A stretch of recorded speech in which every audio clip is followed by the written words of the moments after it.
Hi, everyone, and welcome to Serious Shenanigans. This is the Let's Talk channel on YouTube. And this is Quentin, our producer. I'm Valerie Lorraine, and I'm very excited tonight to welcome a very special guest, Nemo Some Words.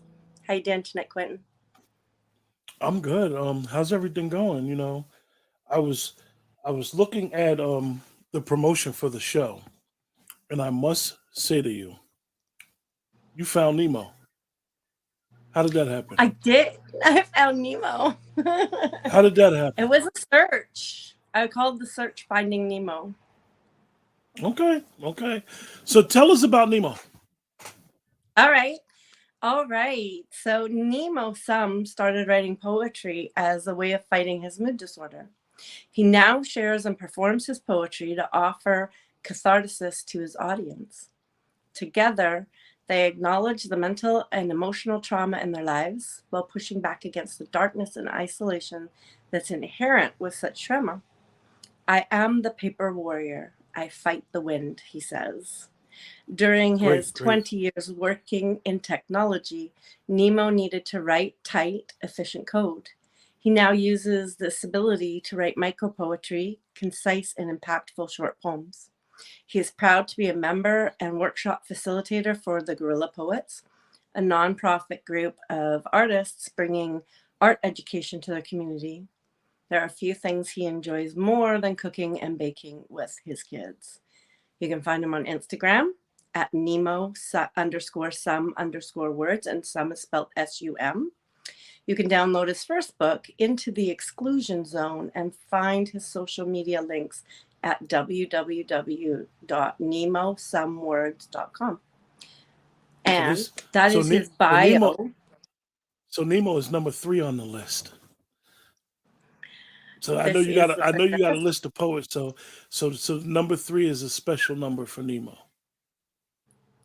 Yes. And I would just like to say that that is his bio. So, of course, I read it straight off, but um, Nemo is an intriguing artist. He's somebody who I have completely enjoyed listening to his poetry. One piece of his poetry actually inspired me to write a poem. I find his work fascinating. I think that he's going to be a great guest tonight. I can't wait to dig in and chat with him, and at the end have some shenanigans.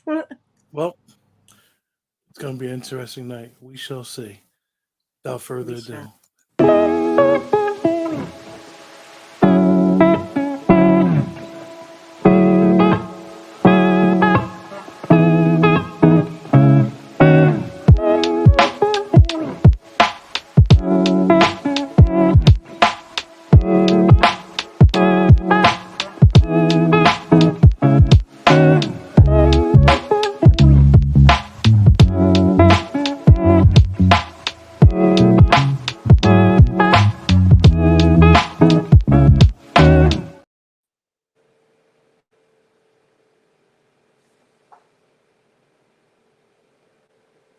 Hey, I'm having trouble hearing you, unfortunately.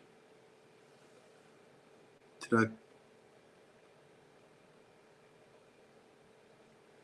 Yeah, oh, I, well, so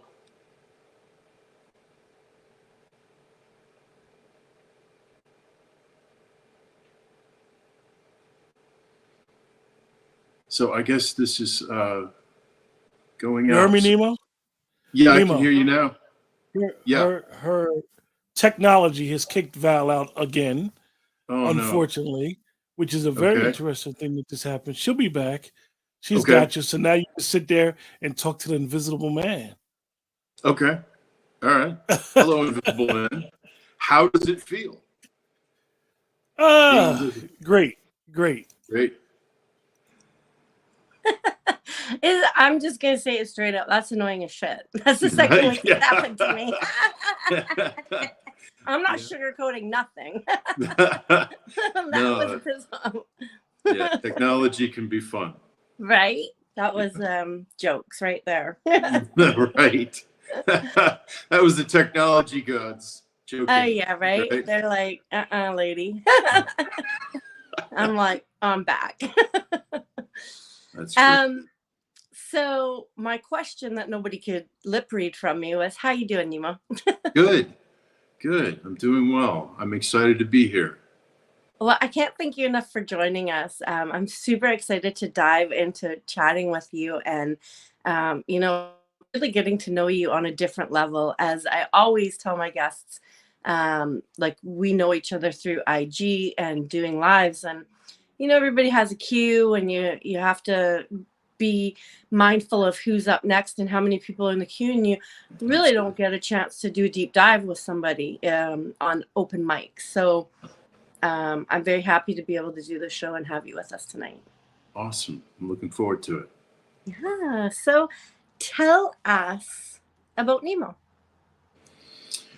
Well, I guess that could have two meanings. And we'll start with the literal one.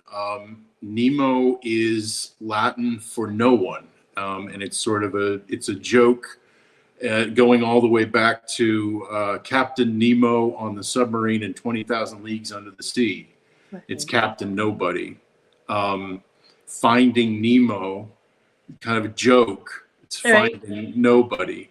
So Nemo sum means I am in Latin.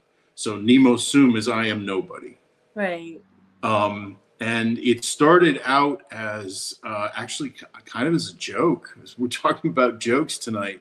I put it on my license plate as a personalized license plate because I spent all this time in traffic and I would be trying to figure out what this license plate meant. And I would sometimes be behind the same person day after day, just Right. trying to figure out what that meant. And then I ended up being something like real estate person. And I'm like, Right. oh, it was so disappointing. I finally cracked it, and inside is Yeah. It's something. nothing.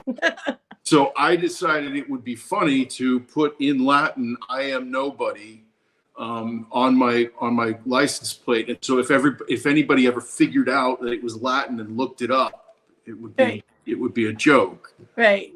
But I started driving around town with I am nobody on the back of my car. And I found all of a sudden that it felt really empowering. It felt like I could step away from a lot of the expectations that I had when I was put on me when I was younger, right? I could kind of step back from those things and I could just be myself. I am nobody. I can begin there. And when people ask me, sometimes it's on my arm right here. Okay. And when people ask me, sometimes at the grocery store, what does that mean? I say it is simultaneously a statement of humility, I am nobody, and defiance. I am not that person that you think I am. So it's kind of the name. So I guess I started there, and then at the larger, I've been writing poetry for the last 4 years after a very long break that I took to get serious about my career. It was a dark time, but I started writing again, and I had an experience where someone was helped by one of my poems, Oh, yeah. and it was a sort of a transformative moment when I realized that my poetry could be received by other people, if that makes sense. It does. It's very comforting because when we write poetry, it is for us. We wrote it. It is Mm-hmm. for us. But once we put it out to the community, to readers or listeners, it becomes theirs. And I always say, like, I have a poem that I wrote about my dog, but nobody, the way I wrote it, nobody would know it's about a dog.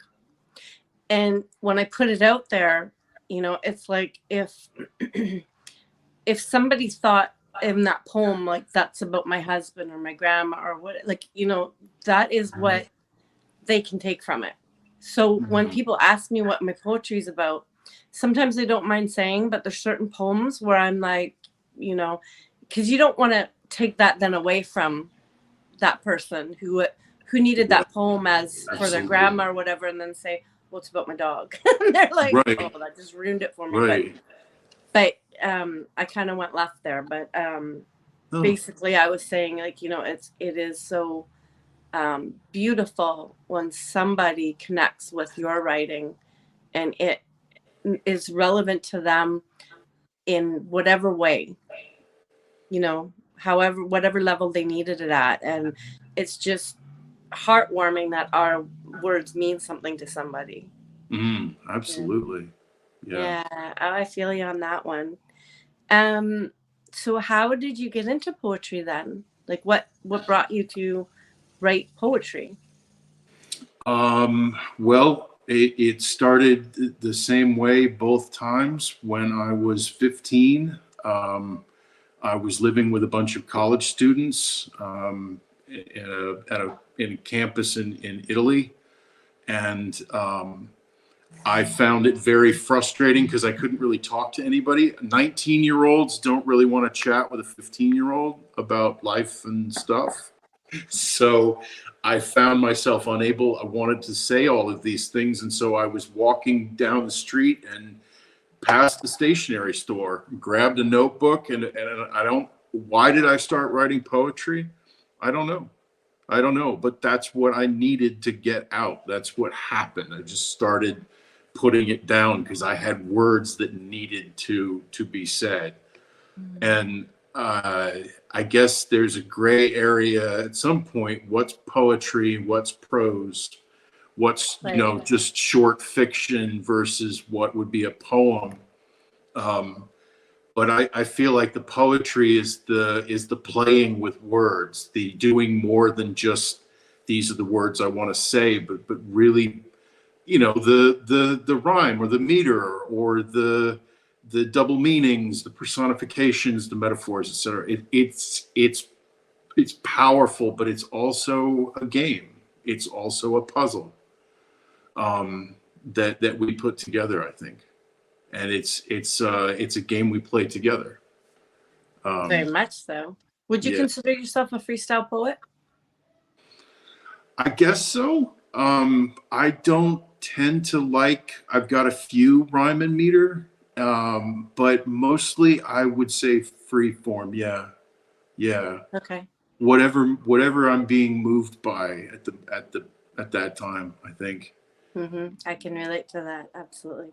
Yeah. So, before we hear one of your pieces, could you let me know, like, so I'm familiar with some of your work and I'm a big fan. So, but my question is, like, how do you bring your vulnerability into your poetry?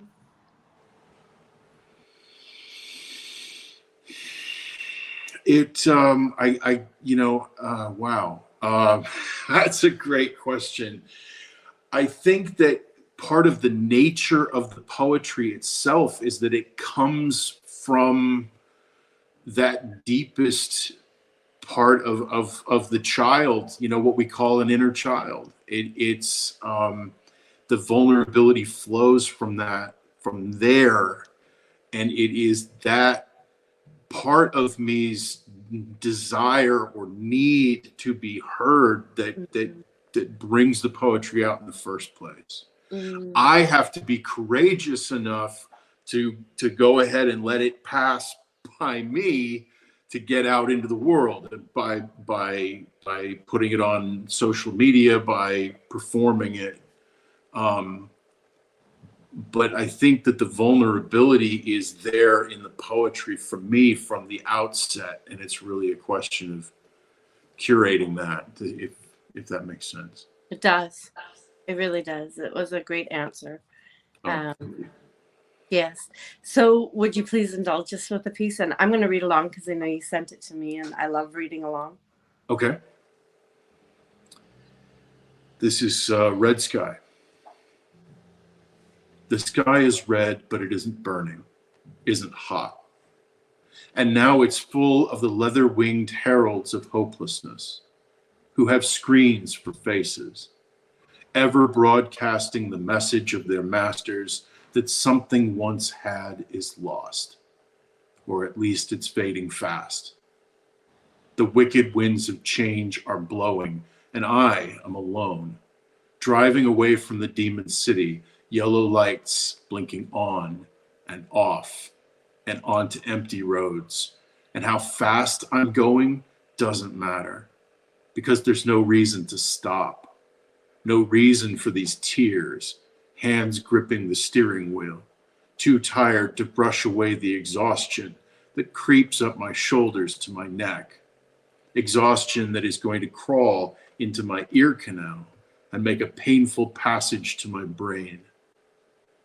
Maybe it's sulfur I smell, or maybe that's my dinner riding beside me as my senseless passenger, handed to me in a bag by another lost soul, stranded in a colorful building with only the company of strangers out the window. But we didn't make eye contact for fear of seeing each other's broken heart. Now the sky is black, and my eyelids do nothing to block the sting of the taillights and stoplights out in front of me. I can feel the tower, metal fingers reaching up to reopen the wound in the belly of the beast we call the sky. And the blood looks like light shining up into clouds hanging low instead of souls raining down. For I have been in that tower, watched the goods divided, portioned out with clumsy cuts to be packed in shipping crates, bound for the money men who would never deign to be seen by eyes so unworthy, in faces black with soot. Damn. Just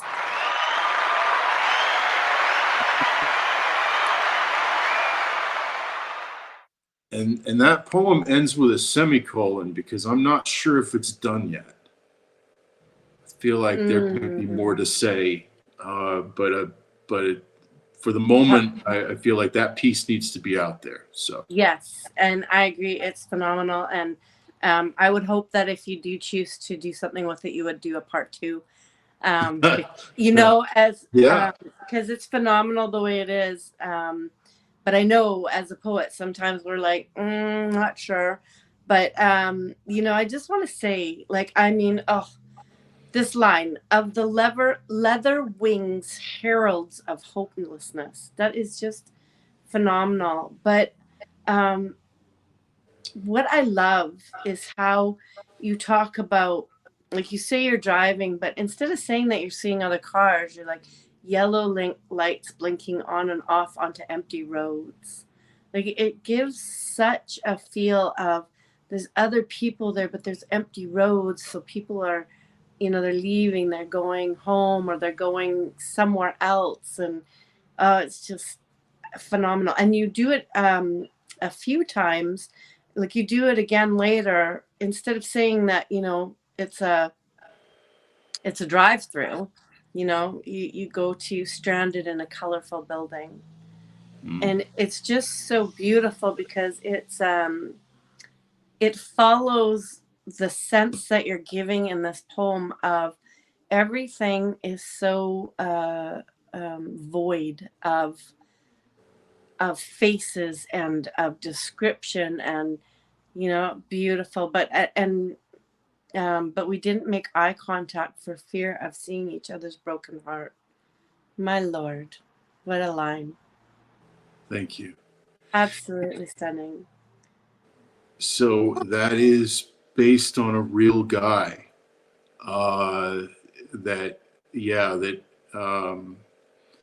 if you drove, it was a burger place that was near where I lived at the time, and it was a 24-hour joint, and I would drive up in all hours of the night, right? Because I'd been out working.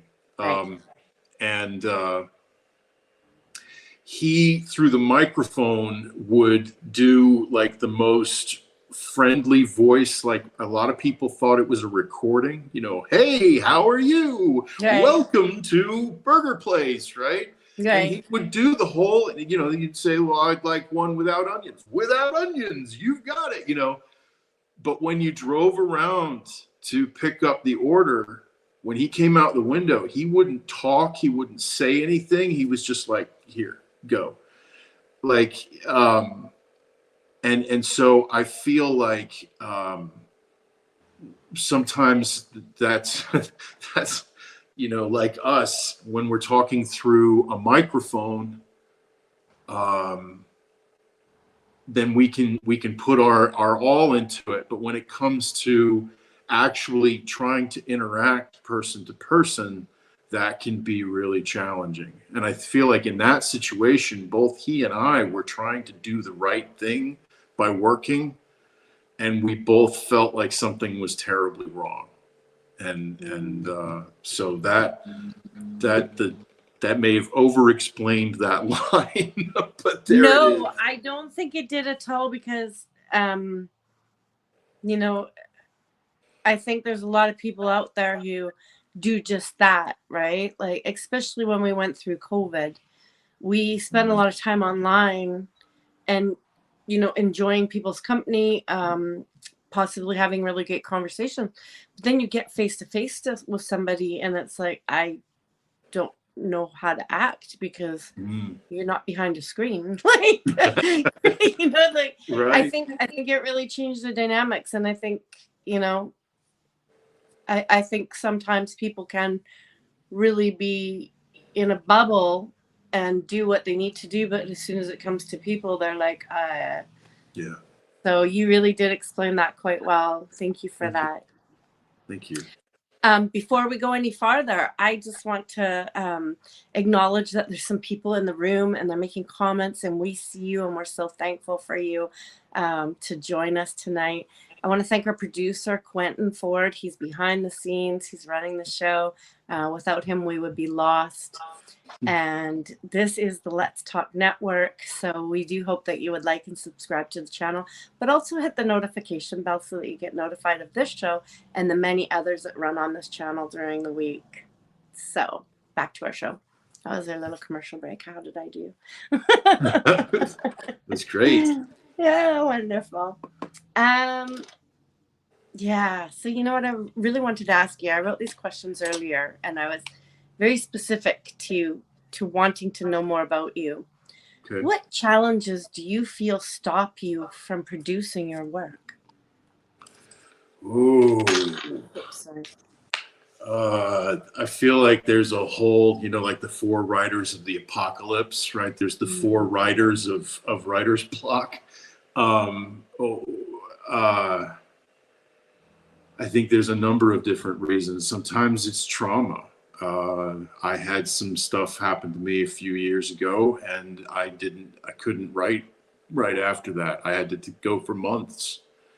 But it came back, you know, it's part of the healing process.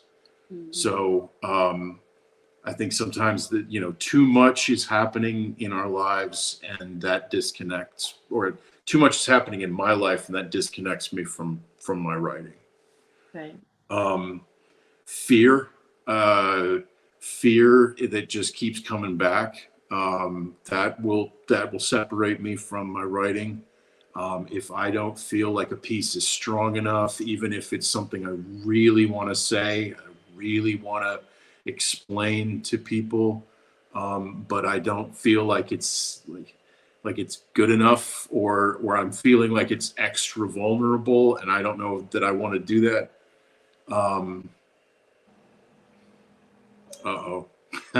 My brain periodically reboots, so I can be like right in the middle of the sentence. So Yeah, that's my world. yeah. Age. I would like to say that your answer so far is extremely relatable. Good.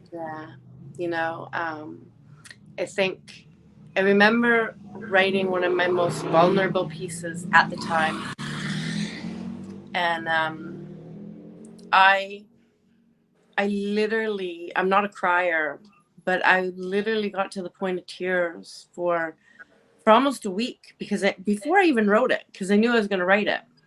And the problem was that I knew that if I wrote it, that I was going to share it. Right. And I was very, very concerned about sharing such vulnerability. And then after I wrote it, I didn't feel any better.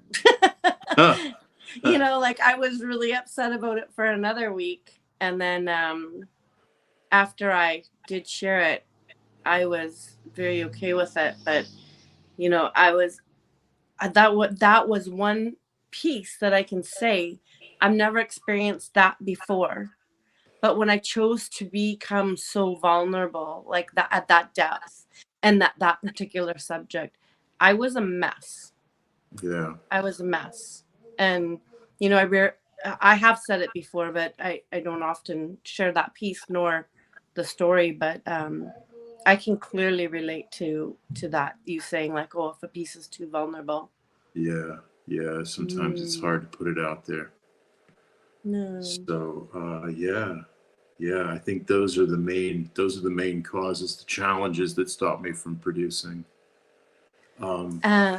Yeah, it's I'm sure it's different for everybody, but I'm sure some of it is all the same.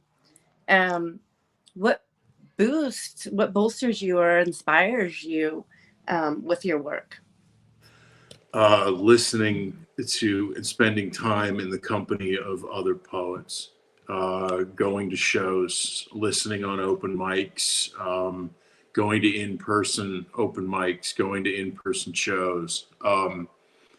I got to participate in a show here in Charlotte Friday, Saturday, and Sunday. We did the same show in person for the Guerrilla Poets. Mm-hmm. And it was very inspiring to be able to do that and connect with an audience in person.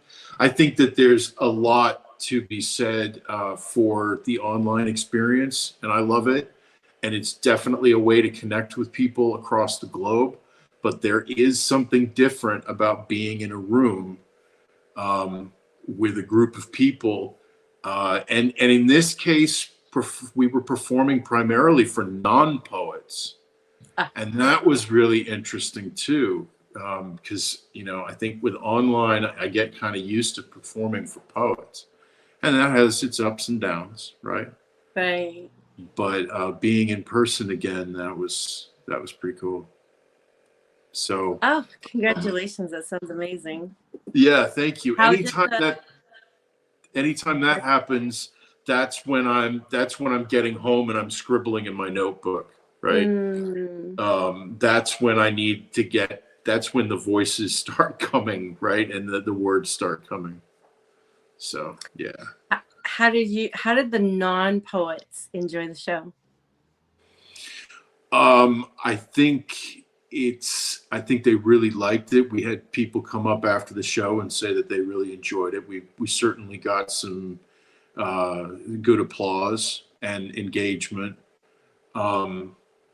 I think the show was about incarceration, and it was poems written by teens that were in the juvenile detention centers. And intermixed with our poems about being trapped in incarceration. So it was an intense show. It was very intense. And it was, you know, probably about 40 minutes long, all told. So it's, you know, it was hard to be part of it. I imagine it was probably hard to be part of the audience too for part of it. So, you know, I think, but I think that's what they were there for.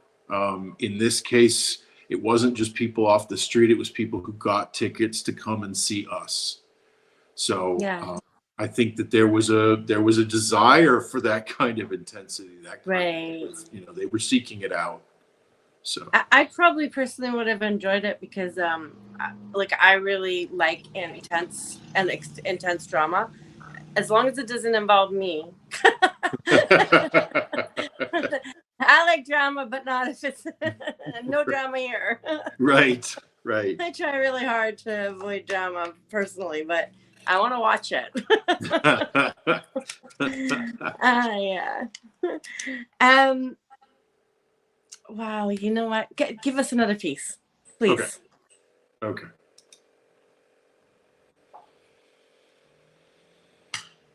This is called Lost. Lately, I can't find my words. They used to come so easily that I could choose the perfect ones.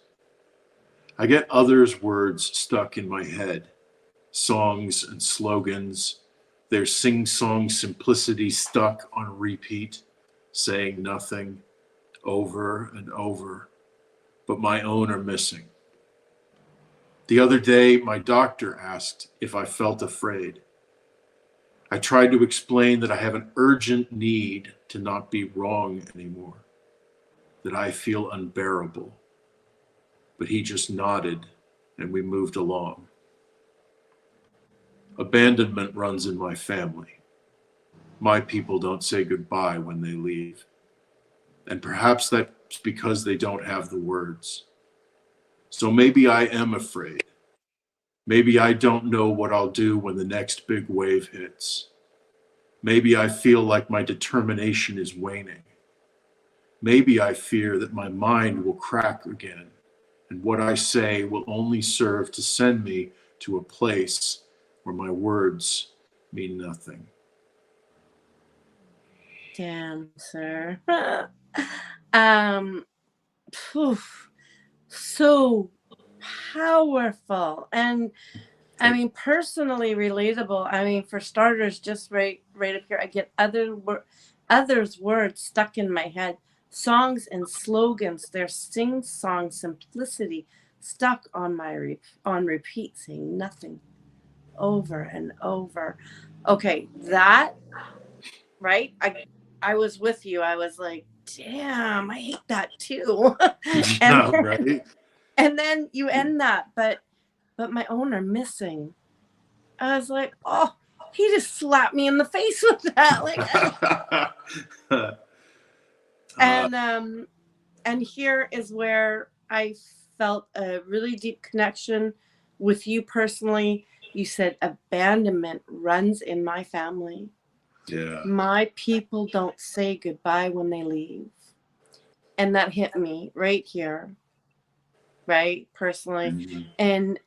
And this is what I personally love about poetry, Nemo, is that you put your vulnerability out there, and I picked it up and connected it with my vulnerability.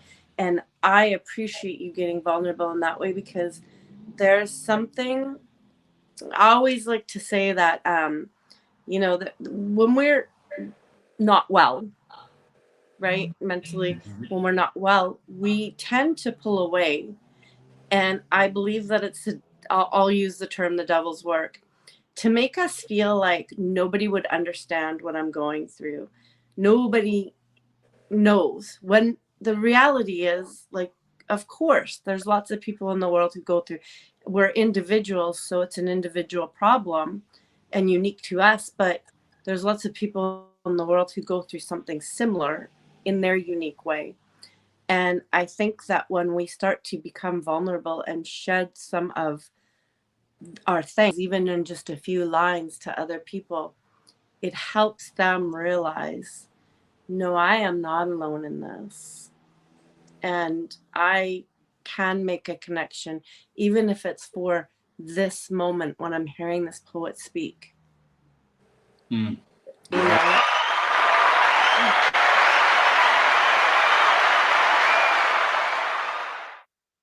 Sounds like he agrees. Quentin, thank you for agreeing with me, sir.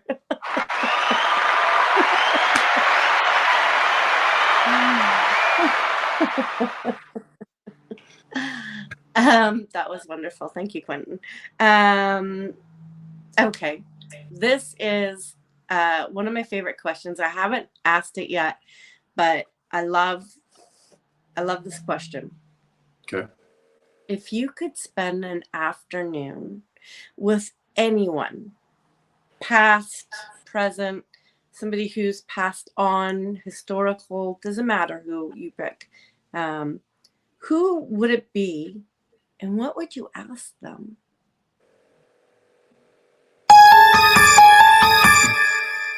Because it's a hard question. It's a hard question. Yes. Yes. So many things going through my head right now. So I'm going to have to say it would be my grandfather, my mother's father. He was orphaned when he was a child. And we didn't have much chance.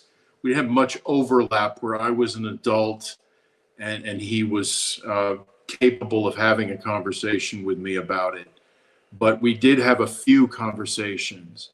Mm-hmm. And I think that legacy of damage, that he didn't, his dad betrayed him by leaving. And he had to fight that demon his entire life. And I think I would just want to ask him to share those experiences with me. How did he succeed? How did he fail? How did he fight his fight so that I can, that I could really learn from that? I think it's unfortunate that I didn't have a chance to talk to him in the way that we could communicate on that level, right? That I knew what questions to ask. Yes. Right. Yeah. But yeah, I think that's would be my answer right now. And you have a book. I mean, I absolutely love that answer. So I'm kind of going to expand on that. So you have a book right now. Can you tell us a little bit about your book, please? Yeah, it is all handwritten.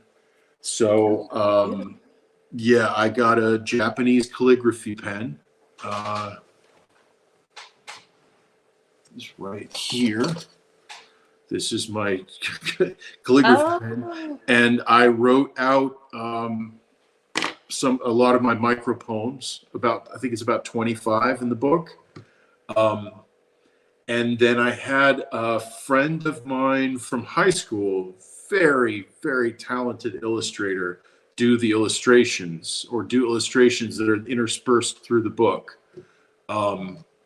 And I laid the book out in 3 parts. So the first part are poems about being in the midst of the hardest part of it. And then the second part is about turning the corner. And then the third part is about achieving some sense of peace, or at least some, idea of or ability to go forward. Right. So in the third part is where I have the paper warrior piece that you said it was inspired by. And because that's a piece about recognizing my own determination. Right. So if you go to nemosumwords.com, you can download a digital copy. So when I was about to publish my book, the pandemic hit, and I thought, this book is about my journey, and if it's going to help people, then I'm just going to put it out there. And so if you would like to download a copy, please do. I'm going to do that right after the show.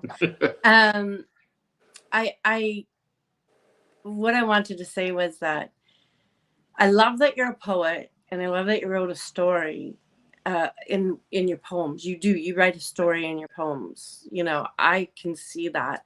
And what I love about you putting out a book is that you have done for generations that come after you in your family what you could not do with your grandfather. You've left something of a mark for them if they can speak to you or they never met you, that they could go back and read and learn something about you. And I think it's such a beautiful thing. Thank you. That's beautiful. Yeah. Yeah, Yeah. yeah, absolutely. So, let me see the time. Okay, so just making sure that we're all on track here. Yeah. So was not prepared for this, nor were you, but would it be okay if I asked you to read Paper Warrior as well? Yeah. Sure. Okay. This poem I just adore. This poem is so inspiring to me. And we give it back to you. Okay. The people. All right. I'm the paper warrior, and I fight the wind. No matter how many times I get blown down, I get back up to be blown down again. I don't think of myself as weak, maybe brave, determined. I hope that I'm not a fool to keep fighting, but it's possible. I am the paper warrior, and I fight the wind. So beautiful. Thank you. Really an inspiring piece. He really liked that. Yes, extra inspired. He really, really liked that. Or he pressed the button twice by accident.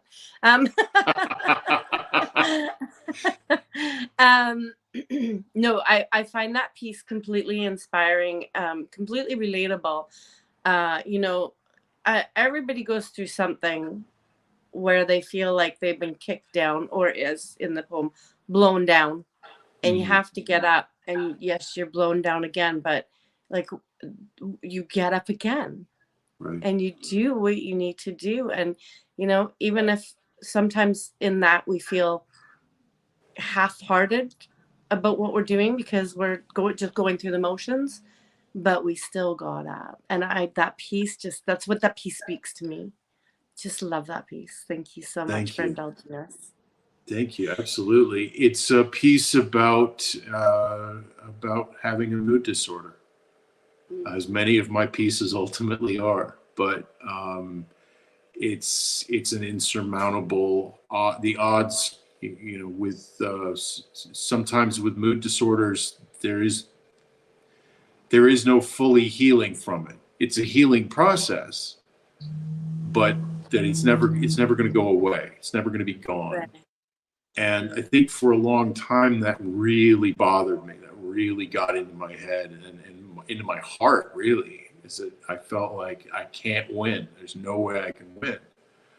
But I think getting to the point where I can write this piece, getting to a point where I can recognize that that's okay. All of us, there's going to be one thing that's going to take us out, and then that we're not going to come back from it. But not today, Right. Not today. It's not today. and so you're right. We have to get back up.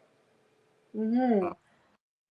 I'm going to have a mood crash. It's going to happen. It may not happen today. It may happen tomorrow. But I can't let that stop me from, when it's not affecting me, of living as much as I can a full and complete life. Right. Yes. And you know what? That is the blessing that you've gotten that far, such. And sorry, my cat just came in. Live TV problems. You've gotten that far to the point where you can say, I accept this. And I think that sometimes we feel like acceptance is defeating. Mm-hmm. I felt like, well, if I accept this, then I'm accepting defeat. And that's not necessarily the case. That's like one of those things that we tell ourselves so that we don't do it, right? In my case anyways. But sure. I think acceptance is a beautiful thing, because we can start to move forward instead of constantly having this argument and arguing with ourselves about what stage we're in and how this is working out, and fighting against it, the paper warrior. But yeah, I do want to ask, Nemo, thank you. Currently I need to brush my hair. Huh? Can you go find Daddy? Oh boy. So what I was going to ask you was, what would you feel comfortable telling us about, like, how you decided that you were going to get involved in, like, the guerrilla poets and become vulnerable and explain yourself to the world, to allow that to come out, and what what has that done for you to be able to do that? And I'm going to turn my mic off and try and do something here, but I am fully listening. Okay. All right. So I wrote this poem. Depression came by today with my bridle to remind me to put it on and to let me know how disappointed she is in me for not wearing it. I wrote this piece. It was one of the ones that kind of came into my head fully formed, and I kept hearing it, so I wrote it down. And I took it to my therapist, and she liked it so much that she asked me if I would be willing to, like, write it out. So I painted it. I painted it out because, it's a micropoem. So it fit on one page. And I decided to have it framed. So I took it to the local framer, and I gave it, and they put a really nice frame on it. And when I came back to pick it up, the framer said, did you write this? And I said, yeah. And she was just suddenly, there was a connection. There was a human connection. And she was so grateful. She said, oh, this piece, this is so, for her was transformative, right? And to realize that could happen, that these things that I needed to say, that I needed to get out on paper, could help other people that are experiencing these things, but maybe don't have the words to describe them. Not in that way. Mm-hmm.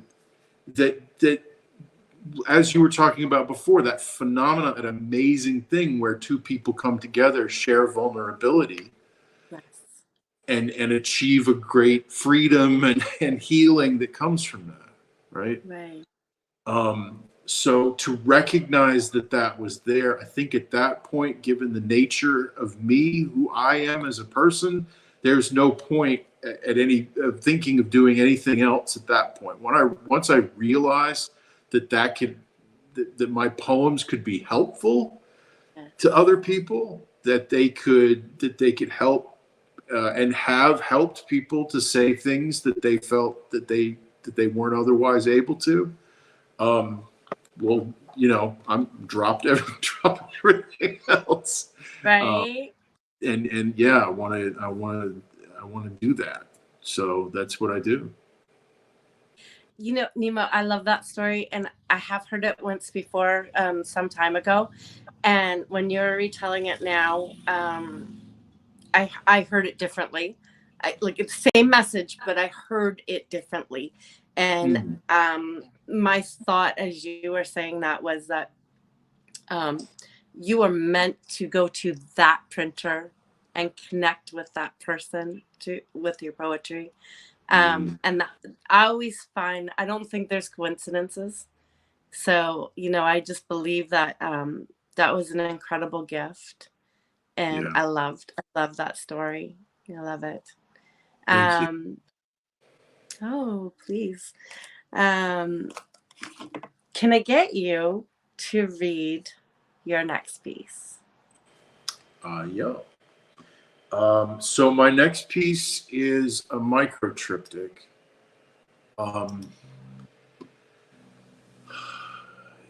Explain It it. is, yeah. So it's 3 thematically connected micro poems.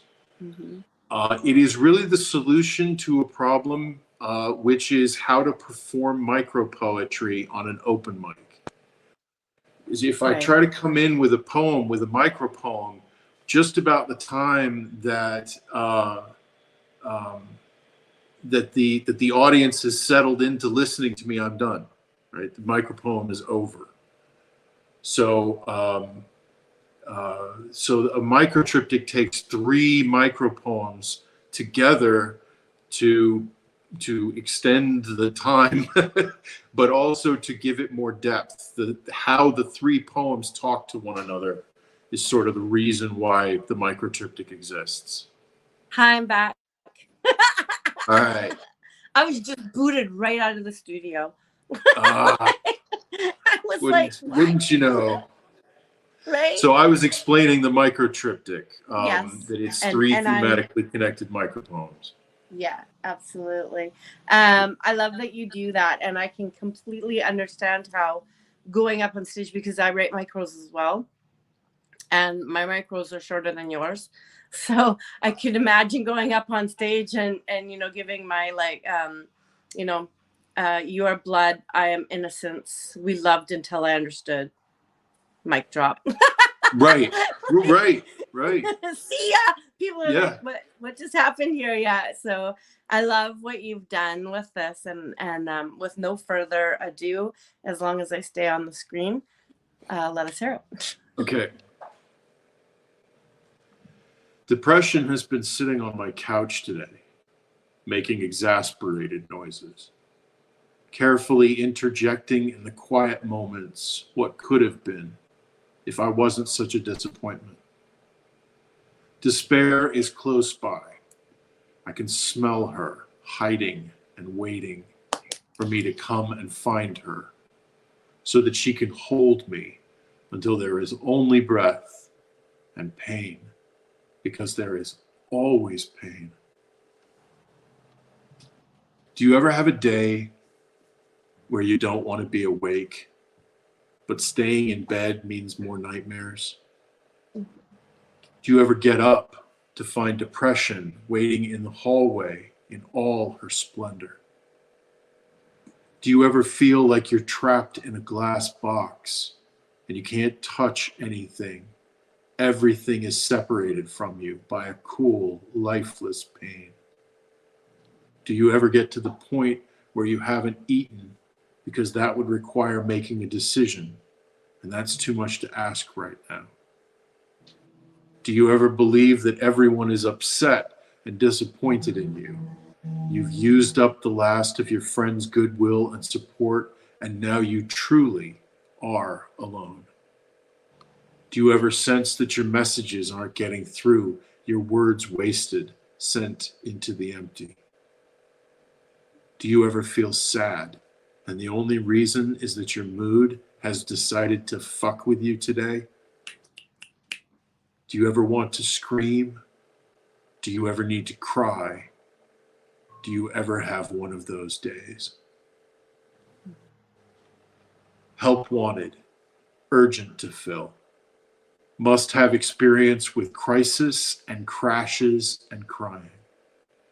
Must know interventions, be able to read intentions, be okay with failing. Must be able to handle doubt. Perfect candidate has been broken, has been hopeless, has been lost.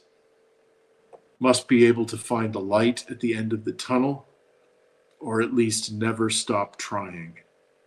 Serious inquiries only. I must say, the whole poem. Thank you. All 3 poems were just heartbreakingly beautiful. Very very vulnerable, and my goodness, such a great line. Making exasperated noises, carefully interjecting in the quiet moments. Oh, stunning. But so relatable too, right? Like, I mean, where's that line, right? I'm finding it. Yeah, where you haven't eaten because that would require making a decision. You know, it sounds funny, but it is so true. If you've ever experienced something like that, where, it's too much, it's too heavy of a burden to be bothered with that decision. And I just, and do you ever believe that everyone is upset and disappointed in you? you know you used up the last of your friends, goodwill, and support, and now you're truly alone. Like, and that my first thought is, if you've ever been there and you've come out of it, it's a trickery of the mind, Yeah. to keep you where you are, and it's so unfair. Depression isolates, depression kills. Right? Right? Yeah, and you say it right here. Mood has decided to fuck with you today. And I love that, because I don't often swear in my poems, but there are maybe like one handful of poems that I have where I have, and to me, it has to be put in the right place for the right reason, to really highlight something, and you've done it well. You've done it well. It's very well placed, and you know, if your mood has ever fucked with you, you know what this line means. And I just love the help wanted, because even that serious inquiry is only the way you ended that piece like fire. You, as I started the show, I said that I'm a fan of yours, and this interview has only deepened my fandom. I'm glad. I like you as a person.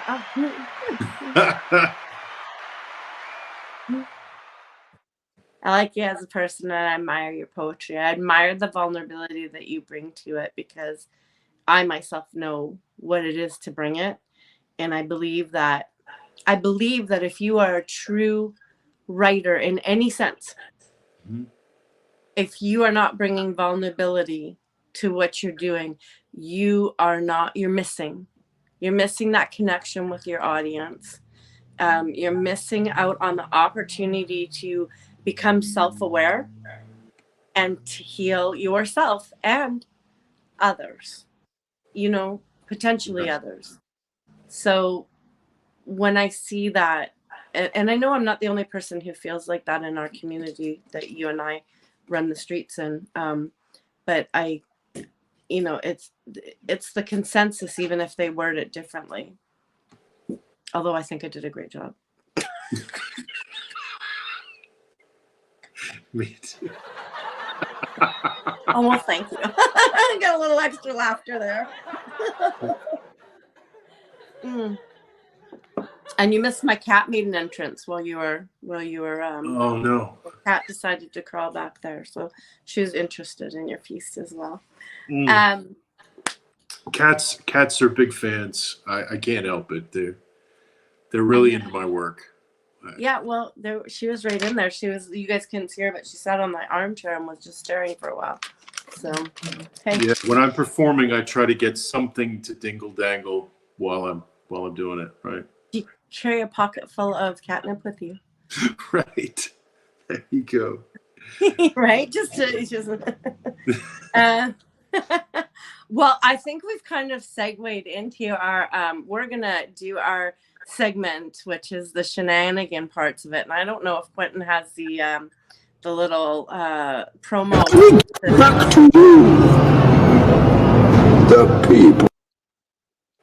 No, not that one. The picture. But anyways, this, we're gonna slide into the fun part of the show.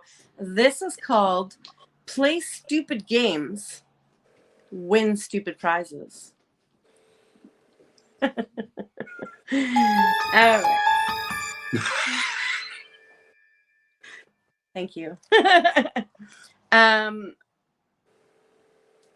Do you secretly bring stuff home from hotel rooms? And if you do, what is it? It's the little soaps, the little soaps and the little shampoos and all of those. Yeah, yeah. I'll clear them Why out. does everybody just take the soaps? I leave the soaps and take the towels. Come to my house, man. You're at a hotel. I have like all white towels. I'm just saying.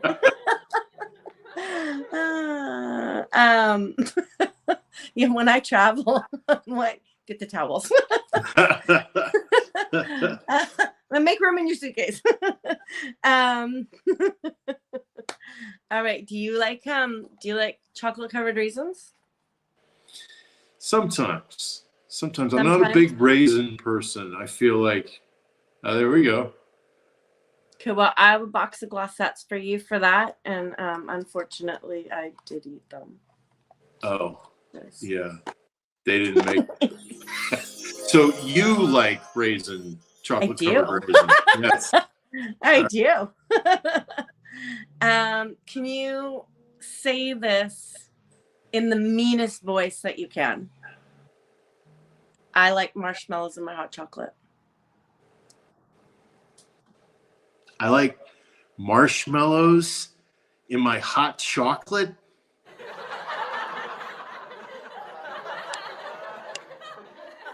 I just want to say that wasn't as mean as I thought you could do.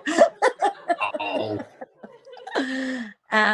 Is it true that you're afraid of staying home alone? I'm sorry? Is it true that you're afraid of staying home alone?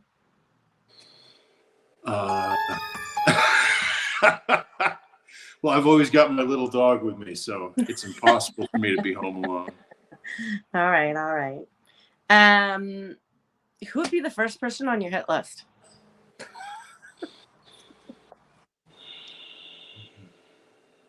Oh, wow. I'm editing all the answers that would be inappropriate. I know, right? You're like, that person might.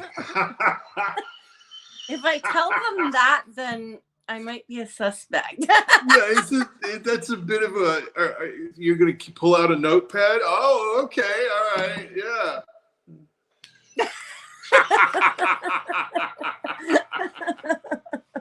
Something tells me I would see that document again in court. Right? No. Oh, it says right here that you were going to take out Mrs. Smith. I'd say, do you know Nemo Sum? I'd say, no, I don't think so. You could say, I know nobody. I know nobody. You're a crumb creep coward. I want to fight you. What? Kind of a clip in there. This is a pretty serious question, actually. Even though it's part of the Shenanigans, because I want to know people's answer to this, right? Because I'm worried about it. So, how long do you think you would survive in a zombie apocalypse? Oh, matter of hours. Yeah, my skill set does not translate well into a post-apocalyptic environment. Right. I think they'll eat the poets first, right? Right. I'm with you on that one. I'm with you on that one because I don't run well, and and I freak out very easily. So people would be, and you're not with us. You are not with our group. We have an irritating tendency to point out the truth as we see it. We definitely, poets get eaten first. I have an irritably bad tendency to scream very loudly when I'm scared. So, how many chickens do you think it would take to kill an elephant? Well, I mean, if it's sufficiently smart and knows kung fu, maybe just one chicken. Kung Fu chicken wings. Kung fu chicken, right? Oh my God, I just had a vision. I can see it happening. All right, so I'm gonna dig through the prizes here, and I'm coming up with one for you. So you have won the get out of jail free card from Monopoly. Yeah, let's talk. Let's talk says that the other game pieces and board are sold separately. Okay. Congratulations. Thank you so much. Next question. Nemo some words. Soom words. I always say some. It's okay. Nemo soom words. What is the most annoying color? Yellow. Yellow? Yeah. Yellow. The light's about to change. Yellow. I would never wear a yellow sweater. Yeah. Yellow, definitely. I'm with you. My mom painted her kitchen yellow and I thought it was god awful. I was horrified. Yeah.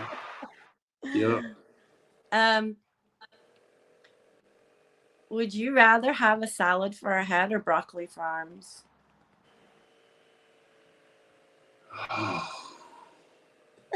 I guess I'm gonna have to go with broccoli arms. I think I'm gonna have to go with broccoli. You know, I think the best thing I love about doing this segment with you is that, like, you take the questions like so seriously. You're like, oh, salad head with broccoli arms. I love it. Well, I want to give it like, the due consideration that it deserves. You know, cracking a gut because you're like, oh, you didn't laugh at anything I said. You're like, Fantastic. Well, you know what? I want to thank you so much. We had a lot of fun here tonight. So, yes, we did. For the shenanigans part of this, I want to give you, the booby prize. So I would like to give you a half-used bar of soap and send that to you. Oh, awesome. I look forward to using the other half. Well, as we said, I would like to remind everybody this is play stupid games, win stupid prizes. Right.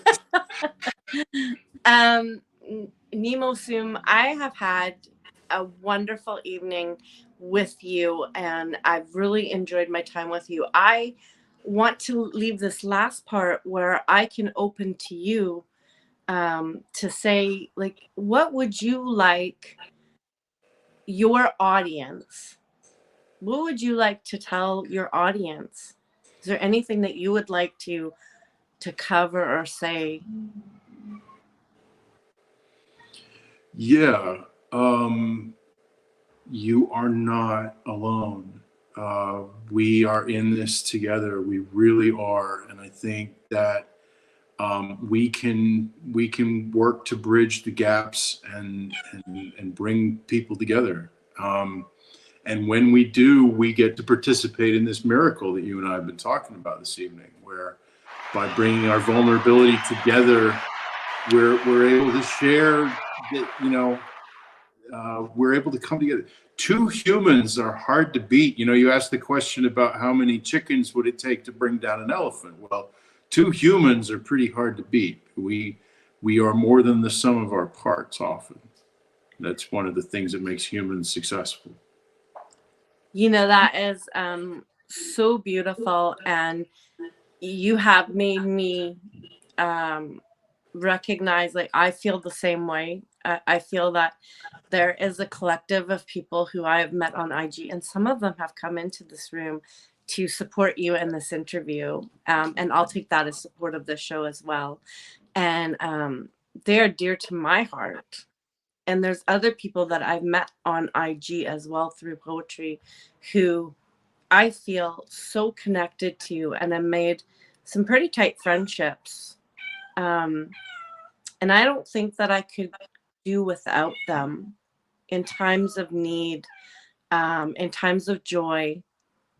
And I feel the same because, when we do things together for the community, for the joy and health of others, collectively, we're unstoppable. And I think you nailed it. Yeah. Yeah. I have made some dear, dear friends in workshops, and when we're able to be vulnerable, when I'm brave enough to be vulnerable, I get to meet these amazing people who are also being brave, you know, so that we get to make that connection. So, yeah. I think you have catnip in your pockets again, sir. Again, yes, it's the dingle dangles. So, Right. yeah. I think you spoke that brilliantly. And yeah, I'm so happy that we connected and that I get to hear your poetry. It gives me great joy. And I know, thank you. I know that you have heard the piece that was inspired by your paper warrior.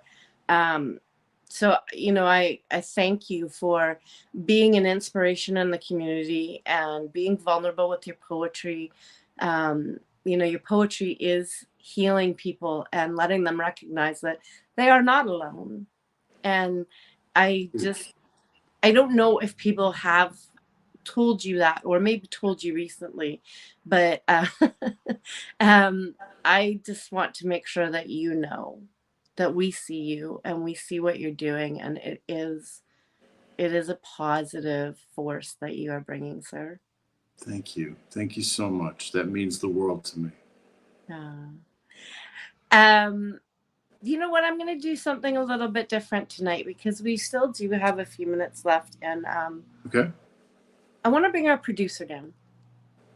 I want to Okay. bring Quentin down. He's like, what? Hey, Quentin, can you show up for us? Thanks, sir.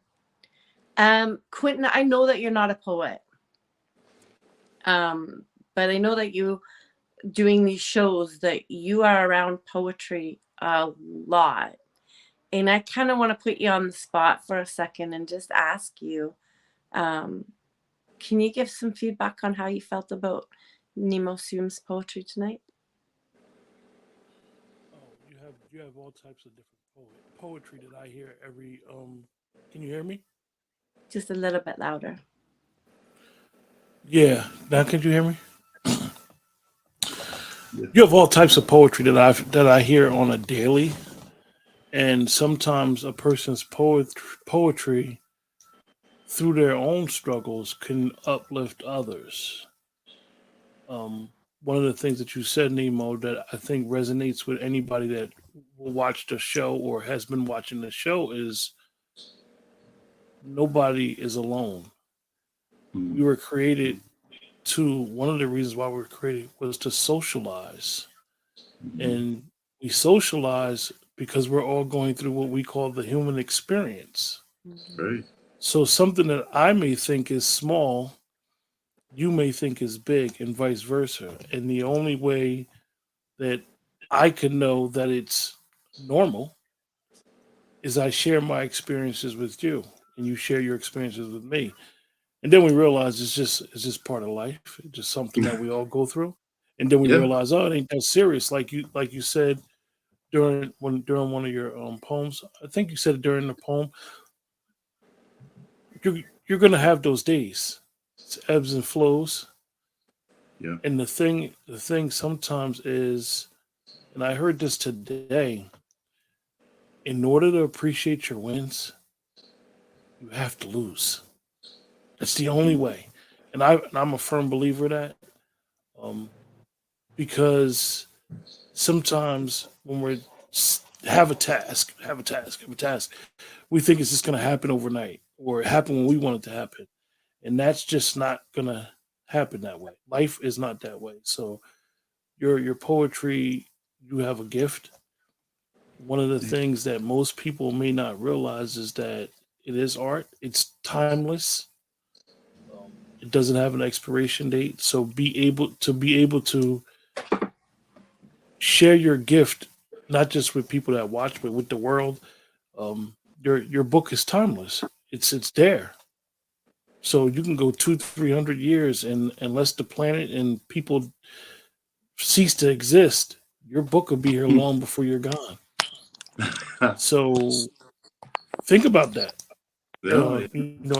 As a creator, and understand not the, I won't say burden that's been placed on you, the responsibility Mhm. of being able to convey your message to a lot of other people who may need it. I love that. I really do love that. And I just felt like there was something that was, because we have really great conversations after the show off screen. And I just felt like I wanted you to come down and be on screen for this part, because I feel like Nemo's words are so not spoken enough by other people who probably go through the same thing, and they are poets or writers. And I just, it's dear to my heart because I go through something else in a different way and I connect to it. So I just felt that it was really special. And I know that Quentin is not a poet, but he is very well spoken and he does hang around a lot of poets. I don't know why he hangs around poets when he doesn't. What's that about? It's always a pleasure, and like I said, it's the gift of the artist. Whether you're someone who paints, draws, sings, it's a gift, and it's an opportunity to speak for someone who may not can't speak. Everybody's not able, like I said, everybody's not able to even express themselves in a casual conversation, let alone be able to write and say poetry, like you said during the show. Virtual poetry is so much different than live Mhm. poetry. Person may Yeah. have stage fright. Person, and we noticed it in the chat. It's easier for you guys sometimes to do poetry amongst non-poets, because non-poets may not come with the critical eye that other poets may come with, the judgment. Right. So anytime you have an opportunity, like I said, to share your gift, which your gift is you, number one, to share your gift with amongst people, um, don't take that for granted, because you never know who's listening. You never know who you're inspiring to push the extra mile. Because a lot Yeah. of us are at the cliff. We want to jump, not in a bad way, but we're at the cliff. Sure. We're at the cliff. We're at the cliff to Sure. success, and nothing. I don't care what it is, where they're successful in life. You are never going to be successful if you don't work hard for it. It's just not going to Facts. happen. Straight facts. It's not going to happen. While you were speaking, Quentin, I had something really funny to say and I lost it. So I'm kind of just. It was funny. But it was going to be great. It was gonna be It was funny, gonna but be I great. decided not to interrupt you. And this is why I interrupt people. You were saying your name. It's funny, and one of the things that tries to Valerie and me will try to do is sometimes with having the shenanigans part of the show, and this is going to let everybody in the chat know who may come on the show, is it's very hard to do a show spontaneously with comedy because you don't know the tempo of the show. But the very interesting thing, right, when you said your name, what your name meant, right? I don't know if you're a football fan, Nemo, but Mhm. you look just like Brian Dable. I don't know if you know who Brian Dable is, but I I was don't. gonna put a picture up during the show and just leave it there. I swear you look just like Brian. Google him, and you look like Brian Dable. You're gonna be What team? shocked. What team does he play for? He's the coach of the Giants. Okay, and where's the Giants? in New York. Nemo, you need I to have go a to New York. I have a New friend York. that looks like him, like you, Nemo. He looks Oh, exactly Okay, like wow. you. He has a wait, thicker beard. wait. Nemo, you need to go to New York, stand outside of the stadium, and sign autographs. I'm telling you, if you put a giant jacket on and he drives a pickup truck, because he has a little swagger to him, Yeah. you look like Brian Dable. Everybody in the chat, go Google Brian Dable. That's Nemo. That's what we're doing. There is there is a passing resemblance. Yeah. Okay, he looked it up. Do we get to see what you looked up, or do I have to? Let me see. Add something up. I'm gonna do it. Brian Gable. Dable. With a What? D. Oh, D. Yeah. I wasn't gonna get the right search from that. Oh, man, I'm not gonna get the right search for. All right, that ship sailed. There it goes. Just done. Like sailing down. That's gone. You know what? I just from the bottom of my heart, I want to thank you for coming on the show. You know, we chatted back and forth. I'm really excited about having you here. And I know the streets that we run on, we call that an IG, right? But it's always a pleasure when we connect. And, you know, I hope that we get to have some fun and also some serious poetry with you again another time. And I look forward I'd to love seeing that. you. So I just want to let you know that when this show is posted, there will be an opportunity for you to come back in and make some comments. And I would like to encourage you to put in how people can find you Okay. and your book and all that, because, you know, people come and see this and then they can get that information right away. So Okay. I want you to have that success if somebody's looking and is like, oh, where is his book? I want to get it. Or just find you on social media. So Okay. yeah. Yeah, I'll do that. Yeah. It's been a big pleasure, as I just finished saying. So I felt like I needed to say it again for some reason. Thank you. But Well, I have had a wonderful time. So thank you so much for having me. It's just, you're right. In an open mic environment, you don't have time to get to know people. And it's nice. It's nice to have someone interested to ask, you know, these interesting questions and make me think and reflect. are you speaking about the salad for head or broccoli for arms? Is that I what am totally talking about that, because then there's that That- question of whether it's cheddar, right? Do you wear cheddar on the broccoli, I know, or right? Like, yeah, as accessories. right? No, yeah, Cheddar melted, right. I'm the Of queen course, of then it's like a accessorizing. yellow sweater. I am the queen of accessorizing. So you come to me when you need that. You're like, yeah, we can talk about whether we use cheddar or marble or mozzarella. I just had so much fun with you. So thank you so Yeah. much. We are going to close the show. As you Okay. know, stick around. Thank you, Quentin, for joining us on the screen. I know he's like going to give me a what for after, but I take it.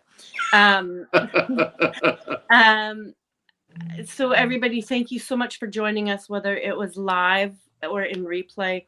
We really appreciate you. This is Nemo Soom Words. You can find him on IG at Nemo_Soom, SUM_words. And in his bio, you can find the link to his book. Do you follow him? He's a wonderful poet. Definitely like and subscribe to this page and then hit the notification bell so that you can get notified of this show because you watched it, so it must be good. And all the others that are on this channel, which I haven't watched them all, so I don't know if they're good, but get notified and find out if they are. So, but we really appreciate you here. We appreciate the time that you took, Nemo Soom. We appreciate the watchers and the looky-loos too. So, Yes. we are going to sign off. So Okay. as soon as our producer decides to click the button, bye-bye. All right. Well, thank you everyone for coming. It was great. It was. Thank you. Okay, hit the button, dude. There's one thing I want you to do for me. What? Come here. What? Win. Win.